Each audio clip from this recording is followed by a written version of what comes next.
Hello student, स्वागत है आप सभी का आपके अपने YouTube channel Prince would education में। आज की क्लास में हम आपको शिक्षा के तकनीकी परिप्रेक्ष्य के 500 इम्पॉर्टेंट क्वेश्चन को कराएंगे। क्वेश्चन है, शिक्षा का क्या अर्थ है? तो बालक की आंतरिक शक्तियों, प्रतिभाओं और क्षमताओं को बाहर की ओर अग्रसर कर विकसित करना ही शिक्षा का अर्थ है। तो शिक्षा का अर्थ क्या हुआ कि जो हमारी आंतरिक शक्तियां हैं, जो प्रतिभा है, जो क्षमता है, उसको बाहर की ओर अग्रसर कर विकसित करना ही शिक्षा का अर्थ है। नेक्स्ट क्वेश्चन है, तकनीकी विज्ञान का कला में प्रयोग है। यह कथन किसका है? तकनीकी विज्ञान का कला में प्रयोग है। तो कला में प्रयोग है तकनीकी विज्ञान का, यह कथन है ओ फिश का। किसका कथन है? ओ फिश का कथन है। नेक्स्ट क्वेश्चन है, शैक्षिक तकनीकी का क्या अर्थ है? शैक्षिक तकनीकी एक ऐसी प्रविधि का विज्ञान है जिसके द्वारा शिक्षा के उद्देश्यों को प्राप्त किया जा सकता है। तो इसमें बताया गया है जो शैक्षिक तकनीकी है वह एक ऐसी प्रविधि है कि जिसके द्वारा हम शिक्षा के जो उद्देश्य हैं उनको प्राप्त कर सकते हैं। नेक्स्ट क्वेश्चन है, तकनीकी वैज्ञानिक सिद्धांत का प्रयोगात्मक लक्ष्यों में प्रयोग मात्र है। ब्लूमर नामक वैज्ञानिक हैं, उन्होंने बताया है कि तकनीकी वैज्ञानिक सिद्धांत का प्रयोगात्मक लक्ष्यों में प्रयोग मात्र है। प्रयोग मात्र है तो जैकोटा ब्लूमर ने बताया है।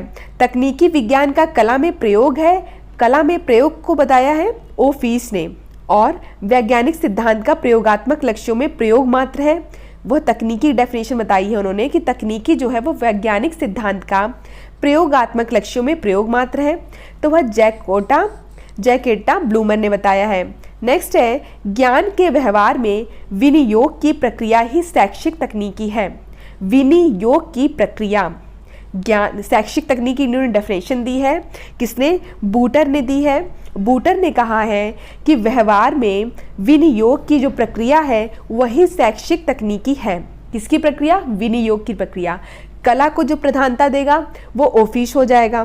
ठीक है, जो लक्ष्यों में प्रयोग मात्र जो बोलेगा कि तकनीकी जो है वो प्रयोगात्मक लक्ष्यों में प्रयोग मात्र है, वह ब्लूमर है। ठीक है, विनियोग की प्रक्रिया ही शैक्षिक तकनीकी है, यह किसने कहा है? बूटर ने। किसने कहा है? बूटर ने। नेक्स्ट क्वेश्चन है, तकनीकी तथा विज्ञान के आविष्कारों तथा नियमों का शिक्षा की प्रक्रिया में प्रयोग शैक्षिक तकनीकी कहा जाता है। तकनीकी तथा विज्ञान के जो आविष्कार हैं तथा जो नियम हैं उनका जो शिक्षा की प्रक्रिया में प्रयोग है। तकनीकी तथा विज्ञान के जो आविष्कार हैं तथा नियम जो है उनका जो शिक्षा में प्रयोग है वही शैक्षिक तकनीकी है। यह किसने कहा है? कुलकर्णी ने कहा है। MS कुलकर्णी ने कहा है। हमने पढ़ा तकनीकी विज्ञान का कला में प्रयोग है ओ फिश। तकनीकी वैज्ञानिक सिद्धांत का प्रयोगात्मक लक्ष्यों में प्रयोग मात्र है जैकोटा ब्लूमर। नेक्स्ट क्या है कि विनियोग की प्रक्रिया ही शैक्षिक तकनीकी है, यह EM बूटर ने कहा है। पूरा नाम याद करने की जरूरत नहीं है, बूटर याद रखिए। क्या याद रखिए? बूटर। नेक्स्ट क्वेश्चन है, तकनीकी तथा विज्ञान के जो आविष्कार होते हैं और जो नियम होते हैं वो शिक्षा की प्रक्रिया में प्रयोग शैक्षिक तकनीकी कहा जाता है। उनका जो प्रयोग होता है वो शैक्षिक तकनीकी कहा जाता है। MS कुलकर्णी। नेक्स्ट क्वेश्चन है, शैक्षिक तकनीकी की विशेषताएं बताइए। तो पहला पॉइंट है, शैक्षिक तकनीकी विज्ञान पर आधारित है और इस तकनीकी के द्वारा शिक्षा के क्षेत्र में कई नवीन अवधारणाओं का जन्म हुआ, जैसे अभिक्रमित अध्ययन, सूक्ष्म शिक्षण और सिमुलेटेड शिक्षण। ध्यान रखिए, जो सिमुलेटेड शिक्षण है वो व्यवहार तकनीकी से रिलेटेड है। मैं आपको बीच बीच में बताती चलूँगी ताकि आपको याद हो जाए। सिमुलेटेड शिक्षण जो है वह व्यवहार तकनीकी से रिलेटेड है। किससे रिलेटेड है? व्यवहार तकनीकी से। तो हमने पढ़ा जो शैक्षिक तकनीकी होती है वह विज्ञान पर आधारित होती है और इस तकनीकी के द्वारा शिक्षा के क्षेत्र में कई नवीन अवधारणाओं का जन्म हुआ, जैसे अभिक्रमित अध्ययन, सूक्ष्म शिक्षण और सिमुलेटेड शिक्षण, जो कि व्यवहार तकनीकी से रिलेटेड है। नेक्स्ट क्वेश्चन है, शिक्षण में तकनीकी का प्रयोग कब हुआ? तो सर्वप्रथम शिक्षण में तकनीकी का प्रयोग 1926 में अमेरिका में ओहियो राज्य विश्वविद्यालय में सिडनी प्रेसी ने किया। तो फिर से पढ़ते हैं कि शिक्षण में तकनीकी का प्रयोग जो है वो कब हुआ? 1926 में। सबसे पहले क्या हुआ कि हमने पढ़ा कि कब प्रयोग हुआ शिक्षण में तकनीकी का, 1926 में। कहाँ पे हुआ? अमेरिका में हुआ। कौन से विश्वविद्यालय में हुआ? ओहियो राज्य विश्वविद्यालय में। और किसने किया? सिडनी प्रेसी ने। हमें 4 पॉइंट्स याद रखने हैं। 1926 में तकनीकी का प्रयोग हुआ, अमेरिका में हुआ, ओहियो राज्य विश्वविद्यालय में हुआ और सिडनी प्रेसी ने किया। नेक्स्ट क्वेश्चन है, वास्तव में शैक्षिक तकनीकी के क्षेत्र में महत्वपूर्ण कार्य किसने किया? अगर बोला जाए कि वास्तव में शैक्षिक तकनीकी के क्षेत्र में जो महत्वपूर्ण कार्य है वह किसने किया है, तो B.F. स्किनर ने 1954 में किया। आपको इसमें सन याद करना ज़रूरी नहीं है, बस आप ये याद कर सकते हैं कि जो वास्तव में शैक्षिक तकनीकी के क्षेत्र में महत्वपूर्ण जो कार्य है वो B.F. स्किनर ने किया। किसने किया? B.F. स्किनर ने। नेक्स्ट क्वेश्चन है, भारत में सर्वप्रथम अभिक्रमित अनुदेशन संगठन कब स्थापित किया गया? भारत में सर्वप्रथम अभिक्रमित अनुदेशन जो है, जो अभिक्रमित अनुदेशन संगठन है वो कब स्थापित किया गया? 1966 में। कब? 1966 में। नेक्स्ट क्वेश्चन है, व्यवहार तकनीकी क्या है?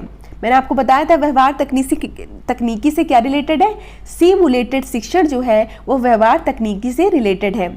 क्वेश्चन है, व्यवहार तकनीकी क्या है? तो जिसका उद्देश्य वैज्ञानिक ढंग से, तो आपको ये भी पता चल गया जो व्यवहार तकनीकी है वह क्या है? एक वैज्ञानिक पद्धति है। पहला पॉइंट ये है कि जो व्यवहार तकनीकी है वह वैज्ञानिक पद्धति है। शिक्षक के व्यवहार का निरीक्षण, विश्लेषण तथा मूल्यांकन करना होता है। तो इसकी व्यवस्था कौन करता है? इसकी व्यवस्था शिक्षक के द्वारा की जाती है। तो शिक्षक के व्यवहार का निरीक्षण, विश्लेषण तथा मूल्यांकन करना ही व्यवहार तकनीकी है। और व्यवहार तकनीकी के अंतर्गत क्या आता है? सिमुलेटेड शिक्षण आता है और यह वैज्ञानिक ढंग से प्रयोग की जाने वाली नीति है। नेक्स्ट क्वेश्चन है, व्यवहार तकनीकी को आगे बढ़ाने का श्रेय किसे जाता है? तो जो व्यवहार तकनीकी है उसको आगे बढ़ाने का श्रेय जो है वो B.F. स्किनर को जाता है। किसको जाता है? B.F. स्किनर को जाता है। नेक्स्ट क्वेश्चन है, अध्यापक विद्यार्थियों के समक्ष पाठ्य वस्तु को कितने स्तरों में विभाजित कर सकता है? तो जो अध्यापक होता है वो विद्यार्थियों के समक्ष जो पाठ्य वस्तु होती है उसको कितने स्तरों में विभाजित कर सकता है? 3 स्तर होते हैं उसके। पहला स्तर है स्मृति स्तर, दूसरा स्तर है बोध स्तर, तीसरा है चिंतन। तो स्मृति, बोध और चिंतन स्तर को अध्यापक जो है वो विद्यार्थियों के समक्ष पाठ्य वस्तु को 3 स्तरों में विभाजित कर सकता है।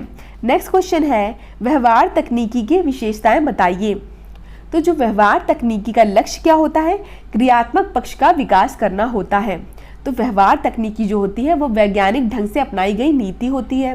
ठीक है, तकनीकी होती है और यह इसका जो लक्ष्य होता है वह होता है क्रियात्मक पक्ष का विकास करना होता है और इसके द्वारा पाठ्य वस्तु तथा संप्रेषण दोनों शिक्षण पक्षों में सुधार लाया जा सकता है। नेक्स्ट क्वेश्चन है, शिक्षण तकनीकी से आप क्या समझते हैं? तो जो शिक्षक छात्र की अंतःक्रिया द्वारा संपन्न होती है, मतलब शिक्षण तकनीकी में आपने देखा क्या कि शिक्षक और छात्र दोनों होते हैं। ठीक है, और व्यवहार तकनीकी में केवल शिक्षक था और वह करने के सिद्धांत पर आधारित थी, मतलब क्रियात्मक पक्ष पर बल दे रही थी। और जो शिक्षण तकनीकी है वह तीनों पक्षों पर बल देगी, ज्ञानात्मक, भावात्मक और क्रियात्मक। जो 3 पक्ष होते हैं वो शिक्षण तकनीकी तीनों पक्ष पर बल देगी और वह शिक्षक और छात्र की अंतःक्रिया द्वारा ही संपन्न होती है। इसमें शिक्षक और छात्र दोनों होते हैं। ठीक है, और जिसका अंतिम लक्ष्य क्या होता है कि बालक का पूर्ण विकास करना, मतलब संपूर्ण सर्वांगीण विकास करना होता है। नेक्स्ट क्वेश्चन है, शिक्षण के 2 प्रमुख तत्व कौन से हैं? तो शिक्षण के 2 प्रमुख तत्व हैं। कितने तत्व हैं? 2 प्रमुख तत्व है। एक तो है पाठ्य वस्तु और दूसरा है कक्षागत व्यवहार अथवा संप्रेषण, मतलब उसे संप्रेषण भी कह सकते हैं और कक्षागत व्यवहार भी कह सकते हैं। पाठ्य वस्तु और कक्षागत व्यवहार अथवा संप्रेषण। तो स्पष्ट है कि शिक्षण तकनीकी में अनुदेशन तकनीकी तथा व्यवहार तकनीकी दोनों आती हैं। जो शिक्षण तकनीकी होती है उसमें अनुदेशन तकनीकी तथा व्यवहार तकनीकी दोनों आती है और व्यवहार तकनीकी किस पर डिपेंड है? वैज्ञानिक पद्धति से रिलेटेड है। नेक्स्ट क्वेश्चन है, शिक्षण तकनीकी में पाठ्य वस्तु को कितने सोपानों में विभाजित किया जाता है? तो शिक्षण तकनीकी में पाठ्य वस्तु को 4 सोपानों में विभाजित किया जा सकता है। ठीक है, हमने क्या पढ़ा था कि शिक्षण के दो प्रमुख तत्व हैं, पाठ्य वस्तु और कक्षागत व्यवहार अथवा संप्रेषण। तत्व की बात करते हैं अगर तो दो तत्व हैं, लेकिन सोपान की बात करते हैं कि शिक्षण तकनीकी में पाठ्य वस्तु को कितने सोपानों में विभाजित किया गया है, तो 4 सोपान है। शिक्षण का नियोजन, शिक्षण की व्यवस्था, शिक्षण का अग्रसरण और शिक्षण का नियंत्रण। क्या है? शिक्षण का नियोजन, शिक्षण की व्यवस्था, शिक्षण का अग्रसरण और शिक्षण का नियंत्रण। नेक्स्ट क्वेश्चन है, शिक्षण तकनीकी किन अवधारणाओं पर आधारित है? तो शिक्षण कला भी है और एक वैज्ञानिक प्रक्रिया भी है। आपको पता चल गया कि यह कला भी है और वैज्ञानिक प्रक्रिया भी है। मैंने आपको बताया था तकनीकी विज्ञान का कला में प्रयोग है, यह किसने कहा था? ओ फिश ने कहा था। ठीक है, ऐसे आपको याद भी होता चलेगा। ठीक है, इस प्रक्रिया में 2 तत्व हैं, यह भी बताएं कि शिक्षण प्रक्रिया में 2 तत्व होते हैं, पाठ्य वस्तु एवं संप्रेषण। ठीक है, इस तकनीकी में अध्यापक एक व्यवस्थापक अथवा प्रबंधक के रूप में कार्य करता है। नेक्स्ट क्वेश्चन है, अनुदेशन तकनीकी क्या है? तो अनुदेशन तकनीकी को निर्देशन तकनीकी भी कहते हैं। अगर आपसे क्वेश्चन में पूछा जाएगा कि निर्देशन तकनीकी किसे कहते हैं, तो आप बता पाएंगे कि अनुदेशन तकनीकी को ही निर्देशन तकनीकी कहते हैं। इसमें क्या होता है, छात्र और शिक्षक के मध्य अंतःक्रिया आवश्यक नहीं होती है, क्योंकि यह एक तकनीकी निर्देशन तकनीकी पर आधारित होती है। तो इसमें होता क्या है कि यह मशीन तकनीकी पर आधारित होती है, इसलिए इसमें ज़रूरी नहीं है कि छात्र और शिक्षक के मध्य अंतःक्रिया आवश्यक हो सकता है कि कोई मशीनी उपकरण हो और छात्र हो तो उसके मध्य अंतःक्रिया चल रही हो। ठीक है, तो इसमें ज़रूरी नहीं है कि छात्र और शिक्षक के मध्य ही अंतःक्रिया चल रही हो। और यह जो अनुदेशन तकनीकी है वो मशीन तकनीकी पर आधारित है। नेक्स्ट क्वेश्चन है, अनुदेशन तकनीकी का तात्पर्य प्रविधियों अथवा विधियों के उस समूह से है जो किन्हीं सुनिश्चित अधिगम लक्ष्यों को प्राप्त करता है। A.R. शर्मा ने कहा है। किसने कहा है? A.R. शर्मा ने कहा है। तो इस तरह से हमारा पार्ट फर्स्ट कंप्लीट हुआ। नेक्स्ट वीडियो में हम इसका पार्ट सेकंड कराएंगे। पूरे 500 क्वेश्चन के लिए आप हमसे व्हाट्सएप नंबर 9580886699 में संपर्क कर सकते हैं। धन्यवाद, मिलते हैं अपनी नेक्स्ट क्लास में।